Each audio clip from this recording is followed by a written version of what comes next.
hemos diseñado 3 interfaces, objetos táctiles que permiten activar espacios sonoros relacionados con 3 momentos històrics del convent de Sant Agustí.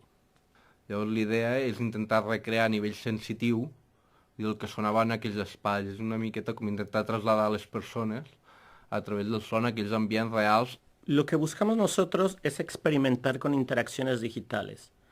Las 3 piezas que se presentan en su respectiva sala son experimentaciones para poder dibujar nuevas posibilidades de recuperar la memoria histórica en determinados recintos de la ciudad.